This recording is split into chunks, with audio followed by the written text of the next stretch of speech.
Welcome back to another Phone Fix Friday. Today we're going to be taking a look at an iPhone 13 Pro Max that's got no Wi-Fi and no service. There's a common type of damage on the iPhones, especially the larger ones.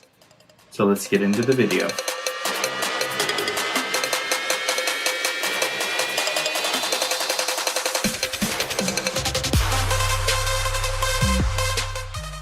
Here I have an iPhone. It doesn't have any service or Wi-Fi. We go into the Wi-Fi, it's just grayed out. Go to Bluetooth, and it just continually thinks. There's a common failure in this phone, and that is when the motherboard basically splits. I'm going to show you how we fix that. Take out the bottom two screws. If you haven't seen these yet, it's definitely worth a look. It allows you to torque down just the right amount on the iPhone.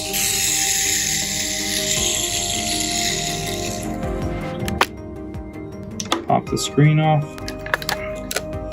Looks like someone's been in here before. The battery looks like it's been transferred. Maybe this is a frame swap. Let's take off the bracket of the screen. Disconnect the battery. Disconnect the display. It's like the bracket was missing a screw for the proximity sensor. Let's disconnect all of the connectors here. Yeah, definitely someone's been in here. Pop out the SIM card tray. And this battery isn't even in there. That's not good. They pried it out, left the old adhesive. It's all wrinkled. Great. Let's take out the screws in the bracket that houses the 5G antenna. Disconnect the antenna. We have a standoff screw to take out, and out comes the board. Looks like we've got some glue here on the back, and I think that this is a frame swap. So I'm curious if what happened was they tried a back glass repair and that didn't work, so they tried a housing. There's a shard of glass right there. I wonder if they used the glass breaker on the back of the phone and hit the board. That could definitely be the reason we're having no service. Peel off this little heatsink here.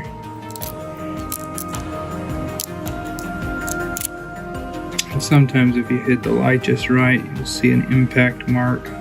Not seeing any there, so it's most likely that the board split here somewhere. Alright, we'll pull out our heating platform. It looks like I've got the 13 Pro Max ready to go. I'll plug it in, turn it on, put our board in there, get it nice and seated down inside there.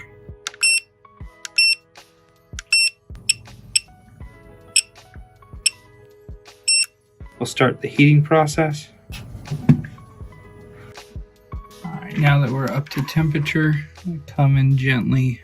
So now I'm just going to carefully push down on different parts of the board, kind of agitating it a little bit. What's basically happening is the solder balls that have cracked or split are fusing back together. This will basically fix any of the disconnects that have happened from the impact or from the removal or from the repair itself. Forgot to take off these little stickers. I guess it's not too late. You just won't be able to reuse them. Now that it's had a few minutes, we'll let it cool down. And once it's cooled down, we'll reassemble it in the phone and test it.